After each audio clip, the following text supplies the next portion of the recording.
Welcome to a video with Raederle.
In this video, I'm going to talk about the trip I'm on. We are currently 12 days into a 2-month-long trip, and I'd like to tell you a little bit about the adventures we had coming down the East Coast.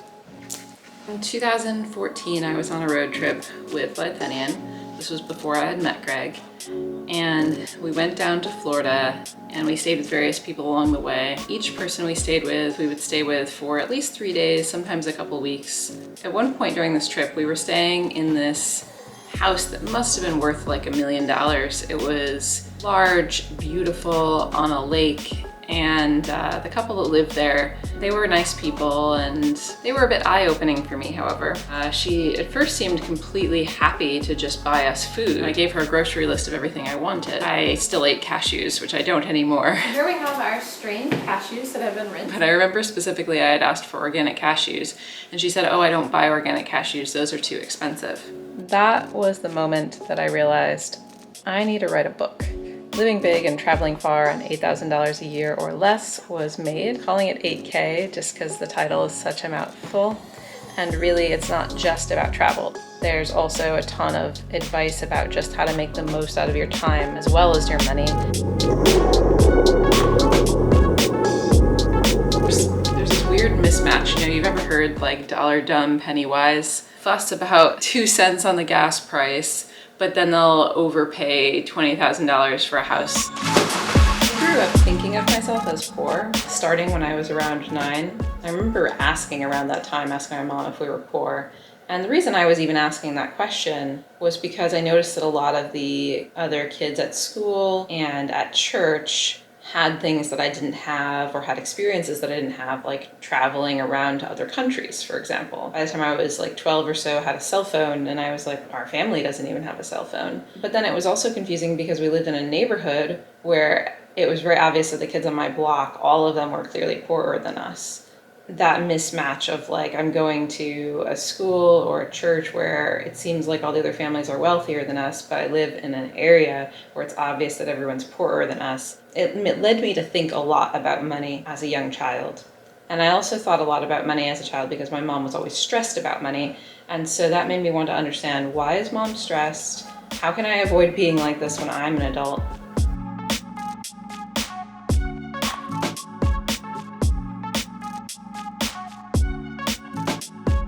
A lot of how like wealthy your life isn't how much money you have, but what you choose to spend it on. It's very easy to blow money. I mean, to me, that's just kind of weird. Like, if you're gonna spend a couple $100s on a special thing in a day, like, that could be paying for you to go on a horseback riding tour or like a snorkeling excursion or like a tour down a river or something like that. Like, why would you just spend that on like pizza, wings, alcohol, and probably a movie that's not even that good anyway? It's like bad entertainment. It seems like a bad investment, particularly when most of the stuff's bad for your health anyway.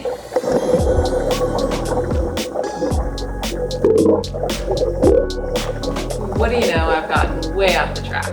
I had an epiphany that when this woman told me that organic cashews were too expensive, that a lot of people, even wealthy people, didn't understand money very well, and they certainly didn't understand that paying $12 a pound for cashews instead of $6 a pound for cashews is really not that big a deal. Yes, it's twice as much, and that's why your mind says, oh, it's too much. But that's only like one example of one product, and eating all organic in general is not actually that much more expensive. And a lot of actually what makes your diet expensive or not has more to do with what types of things you like to eat a lot of. Unfortunately, eating healthier does cost more, but primarily it has nothing to do with eating organic. It actually has to do with eating more fruits and vegetables and meat if you're an omnivore, especially organ meat, and eating less seeds. Seeds are the cheapest thing there is. Well, per calorie, oil is the cheapest thing there is. But anyways, I could go into a nutrition digression, but that's not what I'm trying to talk about today, believe it or not. I'm actually trying to talk about traveling, but to talk about traveling, you have to talk about money because people assume that traveling is very, very expensive.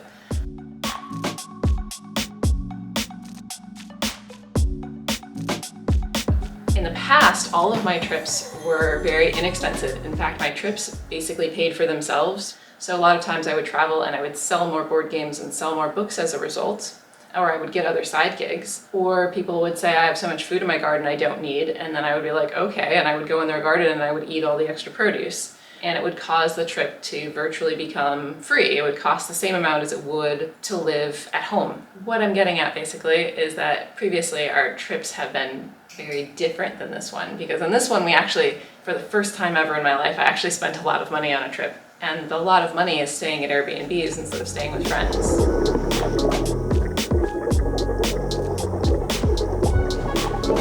It all started when I had actually traded my services as a nutrition consultant with a woman who had a beach house, and I stayed in her beach house for 10 days, and it was like the best 10 days. I would be exaggerating if I said it was the best 10 days of my life, but it was a really, really good 10 days. You could actually see the ocean from the living room window, and I loved it. I've had it in my mind ever since then that I want to live in a beach house, but I haven't. Ranska and I have been together since January. I told him that I really, really wanted to go to a beach house and how I had meant to go this winter, but I couldn't because of COVID. This still technically isn't on the beach, but we're really, really close. And there is a view of a pool out the balcony, which is pretty nice. But we came up with this idea that since he had to move out of his apartment in August, he could come on a trip with me for like a month or something. And we agreed that he would pay for a percentage of the expenses. He said that even if he backed out of the trip, he would still pay for that percentage, which he did end up backing out because he got a really great job that he's now working at. He's very excited about it. He's moved all the way across the country to go be at it.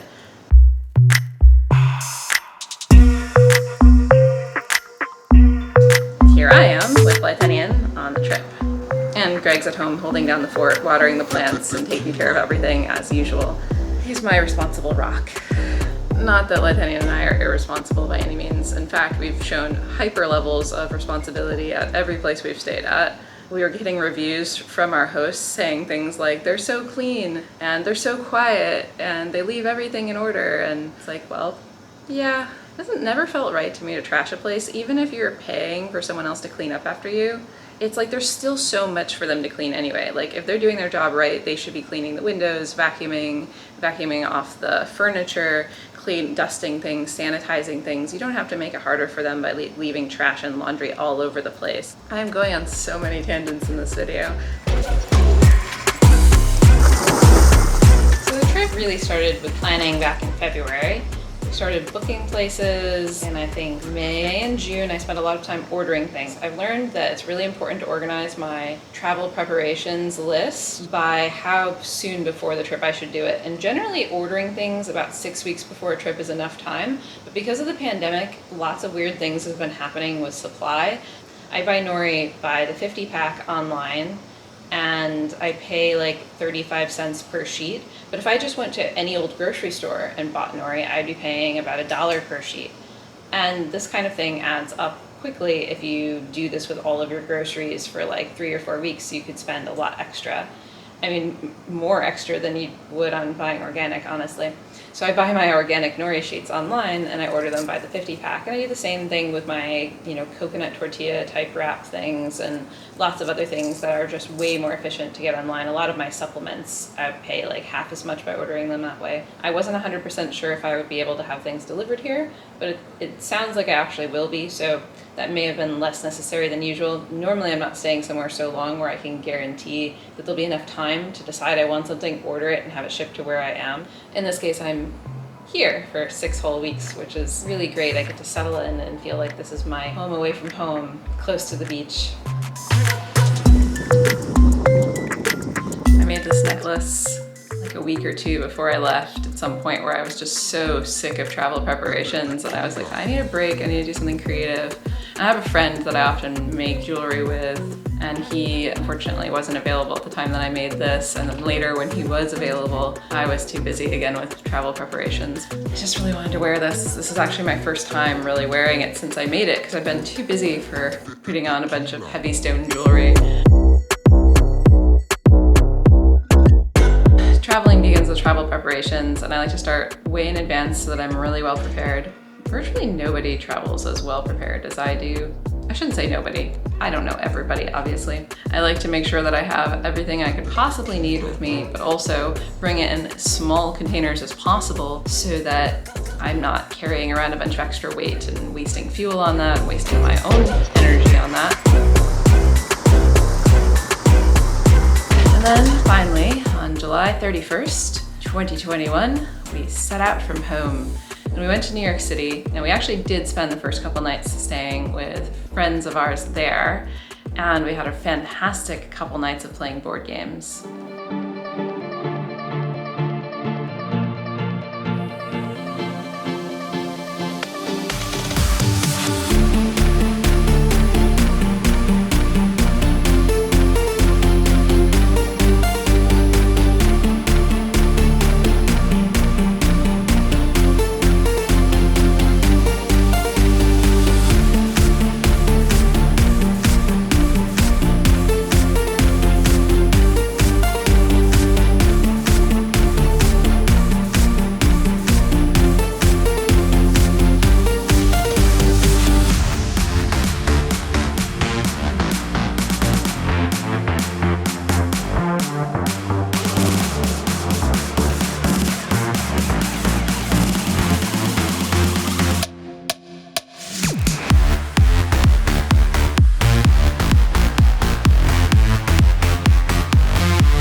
Today is August 1st and I am traveling. First full day, like waking up in a new place. There's a pretty big culture clash between my preference and New York City. I actually thought I would never come back to the city at all because the last time I was here I did not have a very good time with the city. I had a good time with the people I was visiting. Just the cars, they just like cut right in front of you. They don't necessarily turn on their turning signals. As we were coming into the city, there was this car that every time the other lane would move a little bit faster, he would like move over.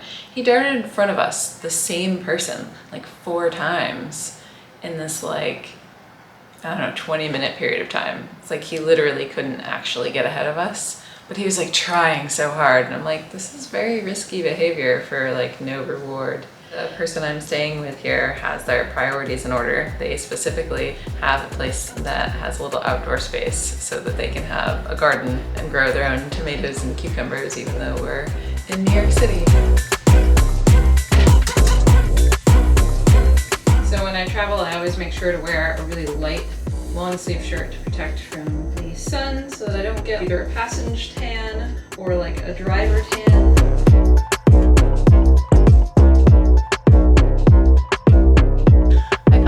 Necessary to bring quite a bit of stuff. We packed the car as full as we possibly could. Well, we could have squeezed some more things in, like under the seats, which we didn't, but you can see here, This is like the line of food bags. We've already emptied one food bag in the first couple days that we've already eaten.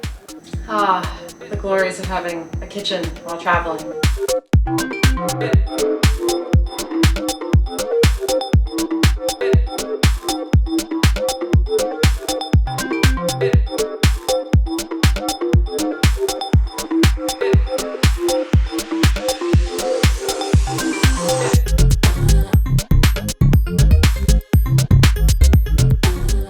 From Philadelphia, we went on to Maryland.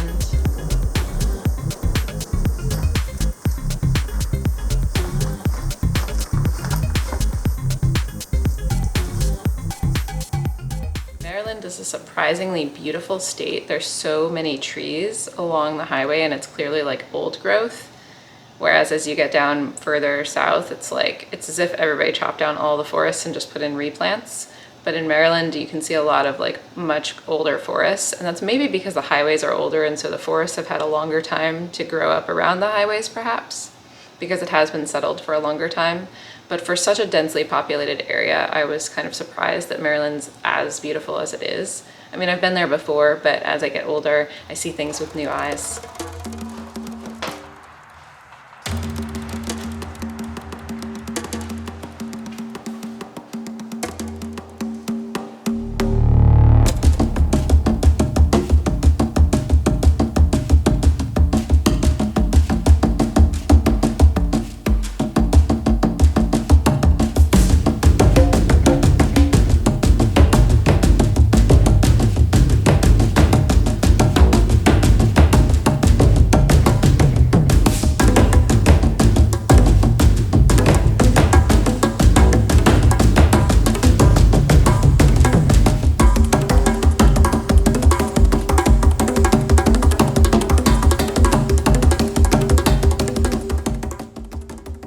Asheville is an area that I learned to have some fondness from because of my dad. He and I went on a couple road trips, one when I was just turning 18, one when I was 20. These road trips were very formative experiences for me, and they definitely set the path for me to go on other long road trips in the future. And Asheville was a place we visited several times because we not only went there on those trips, but we also went there sometimes when visiting my aunt and uncle who live in North Carolina. Asheville is way out of the way for visiting my aunt and uncle, but we would do it anyway.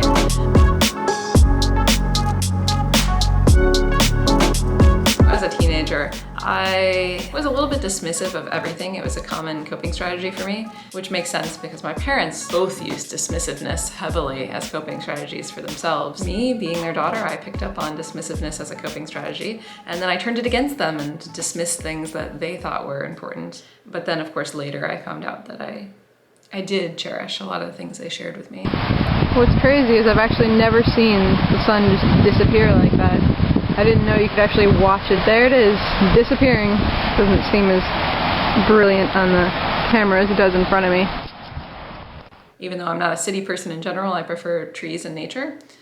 I did learn a little bit of fondness for Asheville as a city.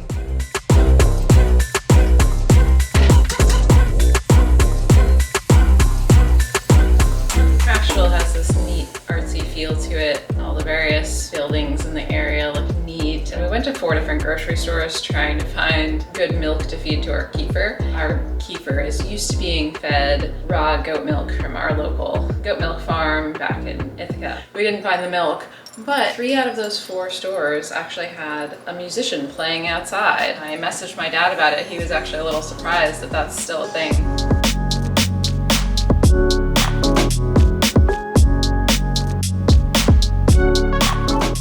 On this particular trip, I think I actually brought more food than I need. One of the most critical things about road trips is figuring out how much to prepare in advance and bring. I mean, this is just kind of a general thing with traveling, is figuring out how much to do in advance and how much to just, well, wing it. Maybe that grocery store will have it, maybe not. Of course, you can call in advance, but whew. But one of the interesting things I've learned is that if I have a full frozen gallon of milk, it's actually pretty easy to keep it frozen, unlike ice cream, which goes soft at the drop of a hat. Fridge to fill. And apparently it comes stocked with cola. We won't be drinking that. Pretty thoughtful hosts though. They've included silk almond milk and some regular low-fat milk and a bunch of various condiments and also bottled water, just anything you might need while traveling. Very nice of them. An empty freezer, which I will now be filling up. It's pretty incredible what you can do with nested fridge bags. Inside each of these bags is other fridge bags inside. Although, you can't see them at the moment because of my very healthy travel food. This here, for example, is just organic apples, bananas, kale, and hemp seeds. So as you can see underneath baby foods, got freezy packs and another bag nested within because this is stuff I want to keep really cold. We've got 2 different bags nested inside. And there's a few things outside those bags, but for the most part everything's in these bags. And then in addition, underneath these bags is a lot of freezy packs. So here you see my wild collection of 1, 2, 3, 4, 5 at the moment. So we're down to 5 nested bags. And so as the trip progresses, I shrink the amount of bags we have and I just do more nesting. This was not originally inside this one. I just had these 2 nested together. Since I had less food, I nested them triple. When we originally set out, these were separate. Now they're nested together. In order to use this nested bag method, you really need a lot of square bags. This type of bag is really not ideal because you lose so much space when you zip it closed. And now I'll give you an idea of what the fridge and freezer looks like after unloading into them. So this is easy travel rations for the road. Coconut water, it's super important to stay hydrated when you're on the road. A little bit of sweetness, but it's natural. Got a lot of potassium. Flax oil for your high omega-3. Ginger for motion sickness, and if you get cold, you have a cold night, or if you're feeling under the weather, really good boost for that. This is our own home juice, but you can buy it pre-bottled. Then in the main body of the fridge, some pre-made almond pancakes I made. Pre-washed lettuce I brought all the way from home 5 or 6 days ago. So with romaine, you want to have a drainage container like this produce keeper here has. This part comes off and can store excess water. And in here we've got some iceberg lettuce wrapped up in a paper towel, keeps it fresher. Some smoked salmon, that's really easy travel food. You can throw it in your frying pan that you bring with you, of course, because we brought our cast iron frying pan to warm it up, and then throw it on a wrap.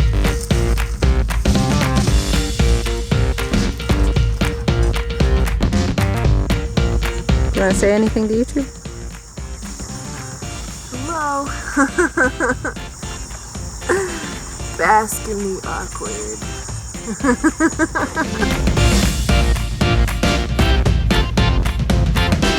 After Asheville, we went on to Charlotte. We went to this lovely little park and we went for a walk in the forest and we saw some squirrels chasing each other, doing like a mating chasing thing. It had this like little water park feature with all these various jets spraying out everywhere. You know, if my swimsuit had been accessible or something, I would have totally changed and ran through that water park because it looked like so much fun and the kids were just having a ball running through all of those various water spouts.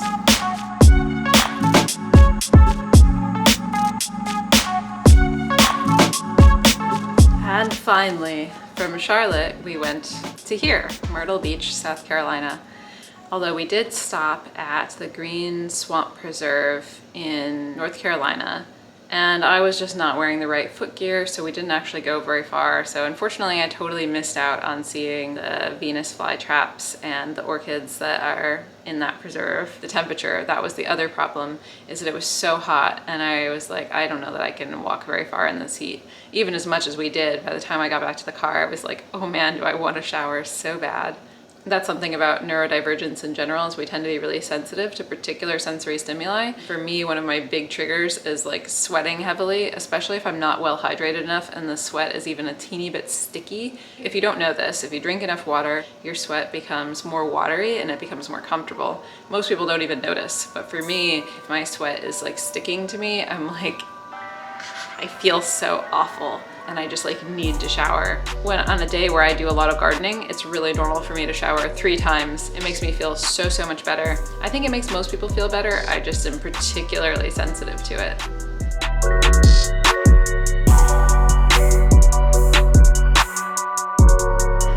So we've been here now for, I'm already losing track of time. and I'm just enjoying getting my body in the water so much. I'd gotten these nasty mosquito bites when I was in the Asheville area. My legs were just like itching so bad, and I was putting oregano on them, clove essential oil, lavender essential oil, and all of these things would help for a time. And I just kept thinking, maybe if I put the right stuff on enough times, it'll feel better. And I mean, it was improving, but like not as quickly as I would hope. And then I got into that ocean water. The mosquito bites haven't itched since then, so I don't know if maybe there was some magical bacteria. There was actually a warning at the beach saying there's like high levels of bacteria in the water.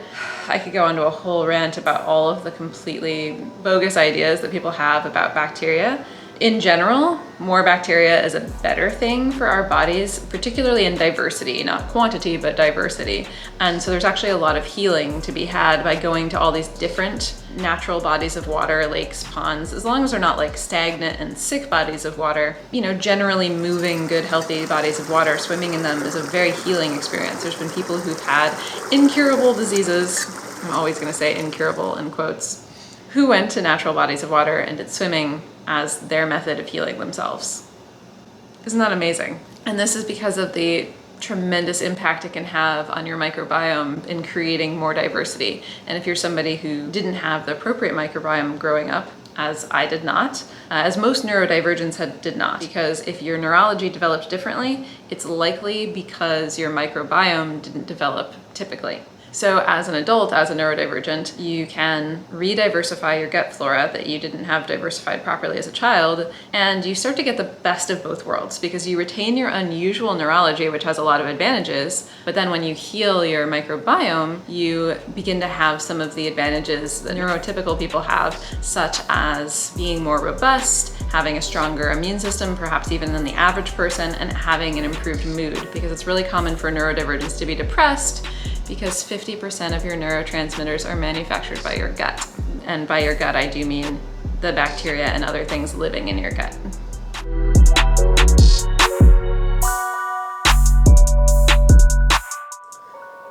So if you didn't already know this about me, I'm really passionate about things being beautiful. It's so emotionally soothing on me.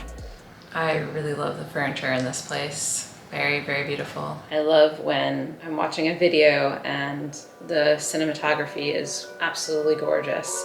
I love wearing pretty things. I love being in beautiful environments. I think this is a lot of what inspires me to be an environmentalist, because I look at the animals and the plants of this world and I say they are beautiful and I want to protect them. And so I want the same for my own body.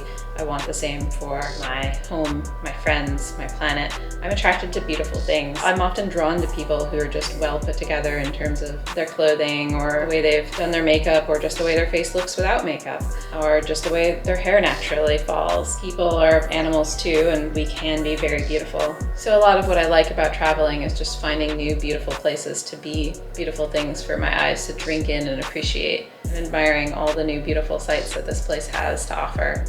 And hopefully I will be sharing lots and lots and lots of beautiful things with you, as video is a perfect medium for sharing beauty with others.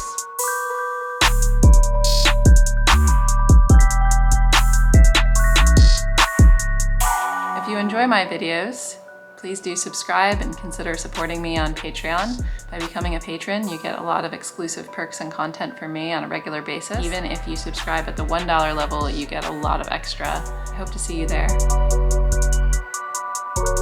For now, this is Raederle, signing off.